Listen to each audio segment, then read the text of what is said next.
Welcome to Mommy Agrees.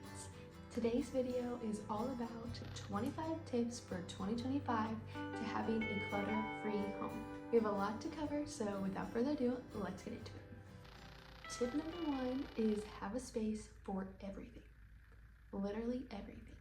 Because there's no such thing as a junk drawer, and I think that it can be really easy to make a mess. I'm really good at making messes, and so having a space for everything in your home and kind of having order will help you to live clutter-free. What goes along with that is number two, a clutter-free home is to put things back after you use them. It sounds so simple, but that's how messes just get even bigger and bigger and pile up, and then you have this giant mess in front of you. For example, my husband actually is the one that called me out on this a long time ago, which was really sweet, in love. And it was, I would make really big messes, specifically in the kitchen, because I'd be cooking and kind of, I'd use the milk for the pancakes here and leave it out and get all the spices and vanilla and cinnamon and wouldn't put it back right after I'm done using them, even though I'm not going to use them for the rest of the recipe or for the meal. So putting things back right away instead of having a giant mess can just bring lots of clutter to your brain and lots of clutter to your space and your environment as well. Tip number three, have a mailbox file. So there's two kind of tips into this one. One is right when you check the mail, be one to throw away any ads or mail that's just junk. Throw it away before it even comes into the house, because that's how it can just become a mess. I specifically have a file in my family command center that is things I'm going to file for a later time.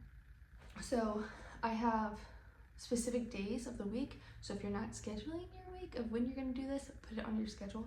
But filing papers is not my favorite thing, or like important documents, so I put them in a file that once a week I go through and I put them in the correct spot that it needs to go to, instead of having to bring up my file every single time. It's not urgent that I have to put it away in that moment, but I can just slip it into the mailbox file, and at a later time I can take care of it. Number four to having a clutter-free home is to have a donation box. So if you haven't done this already, you need to go around with a trash bag in your house and think about things that are no longer treasured to you but could be treasured to somebody else. So I have a space in my linen closet on the bottom floor. I don't have necessarily a box yet, but that space is dedicated to have clothes that no longer fit me, or just things that actually don't fit my son either, or my husband, or shoes, mostly like materials like that, but also things like mugs you don't use, or plates you don't use, or just little things that is no longer, like I said, useful to you but could be useful to somebody else. Have a designated spot for that. Go through your space quarterly. So this is if you've already done a sweep through your house. Most of us need to start there. If you haven't gone through each room of your house and finding a space for everything, that's one way how you'll get from the start, just get all the clutter out of the way. But then to maintain it, you want to go through it quarterly throughout the year and just do a checkup of things. Oh, does this serve a purpose? And does it have value? Am I going to use this in this season? Because there's some things that are seasonal items, like Christmas stuff. I'm still going to use it next year, but I'm not going to get rid of it.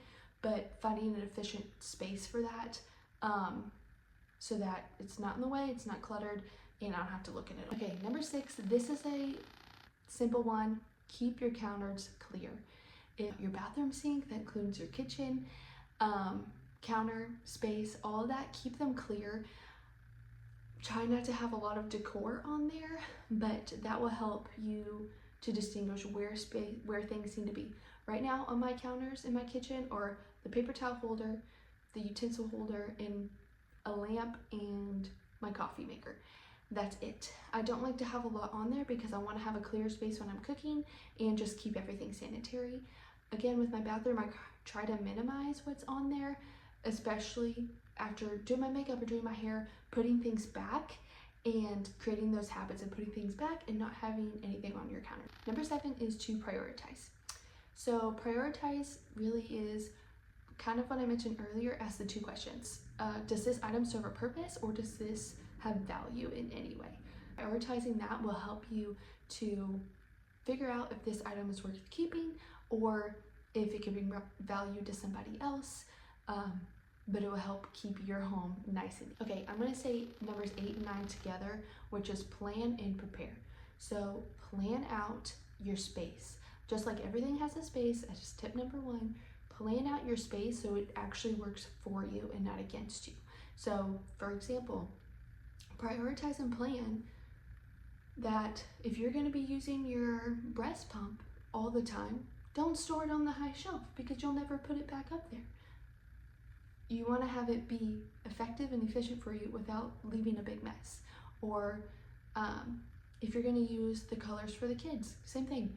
Put it in a convenient spot for them to grab, then always asking you, or certain things that are good for you to make life easier and your homework for you than against you. Number 10 to having a clutter-free home is to continue to have a daily cleaning rhythm.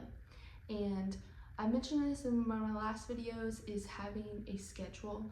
I schedule my chores, and I know there's certain things I need to get done every single day, so I'm not doing everything one day, but there are daily tasks that I will do every single day. So unloading and loading the dishwasher, and keeping the counters clean, and wiping up after a meal, and just picking up the little toys with a basket and carrying them to the room that it needs to go to every single day, so that not everything is out.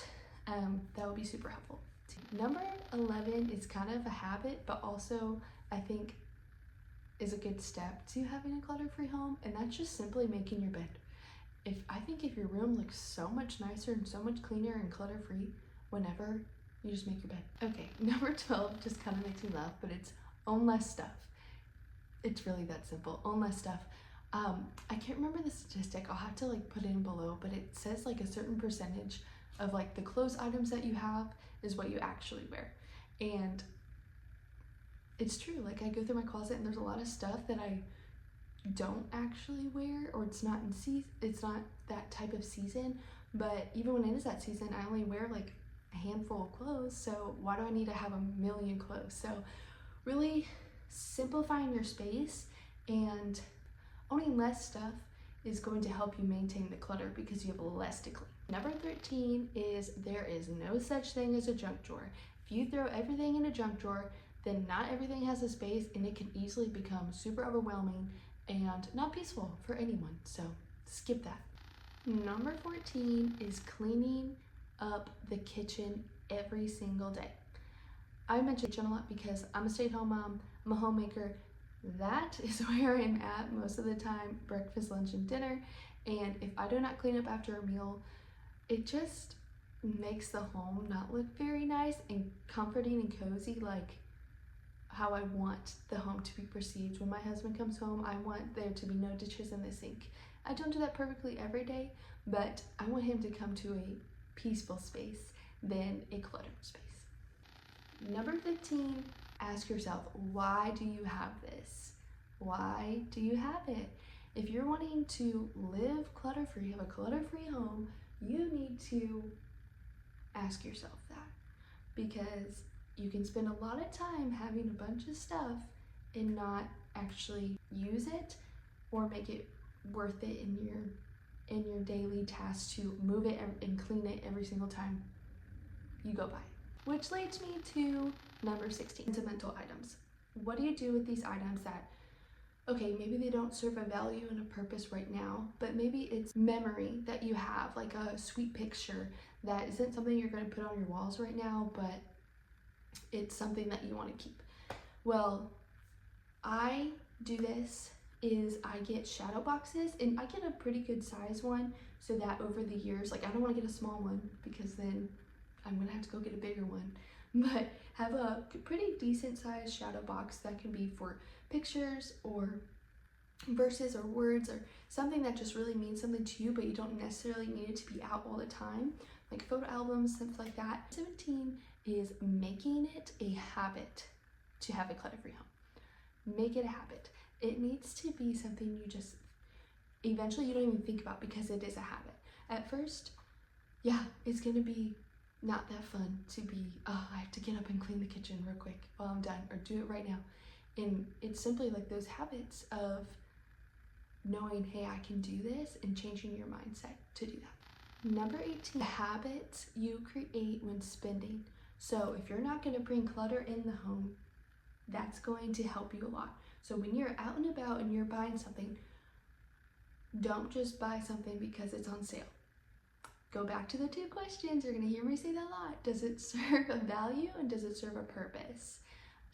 Those are going to be essential in living clutter free, because there's so many things I want at the store. Like, if it's cheap, it's probably gonna last that long, and like kind of like the dollar store, you know, like, oh sweet, your home's gonna start looking like the dollar store. Tip number 19 is to go paperless. Less things to keep, put it on a digital file if you need to, and put it on a hard drive. Do those extra things. Okay, some people live by this rule, some people don't, but it is the 1 in and 1 out rule. So if you buy a new piece of clothing, I mostly see this with clothing, a 1 piece of clothing, you buy 1 comes out. A new shirt for an old shirt. I don't know about y'all, but do y'all love books? Because I love books. And tip number 21 is to donate your books. Or more specifically, if you read a book and you're like, oh my gosh, I love that, gift it to someone. That is such a sweet gift. I don't know about y'all, but I like getting a book when someone's highlighted through it, and kind of just to see their notes. And so share your books with a friend, join a book club, but you don't necessarily need a library unless you have the space for it. Again, I don't know what your home looks like, but if you don't have a space for it, do not prioritize it. Number 22 is having the mindset shift of having a clutter-free home. So think, hey, I'm gonna have a clutter-free home. What are the action steps that I want to take to get there? And okay, tip number 23, you can have simple organization in your home. You do not have to go to Target and spend a bunch of money on storage bins, because they get super expensive. You can improvise. I have slowly gotten to certain spaces of my home have gotten to where I want them, but not all of it at all. So stick within your budget and you'll be way happier because you know you've lived within your means to make your home aesthetic, but it can still be clean, even if it's not the aesthetic way of organizing your space. Okay, number 24, we're almost done, y'all, is to have specific storage places and labels. So again, they seem simple, but to actually do them. I'm not the person that labels every single thing, like in my pantry where it says sugar, like I see that that's sugar. That's for me, I don't need to label that. But for specific things like Christmas storage or fall decor, I do label that, or really specifically is baby clothes. I know I'm gonna have more kids, so I labeled them. This is pregnancy clothes on this box, and I just put a piece of paper. Again, doesn't have to be aesthetic with the pretty labels. It can just say piece of paper. I slide on the inside of the box and it says baby clothes 3 to 6 months, and shoes, and kind of have a small like fine print of what's actually inside. And lastly, number 25 of having a clutter-free home is to create a system that works for you. So all of these 25 tips are to help you function at its best. So if that system does not work for you, do not use it. Some things just has got to go. Find the best system that works for you and your family. I hope you guys enjoyed the 25 tips of having a clutter-free home. Let me know which one was your favorite and which one you can't wait to use. And I'll see you guys in the next video. Bye guys.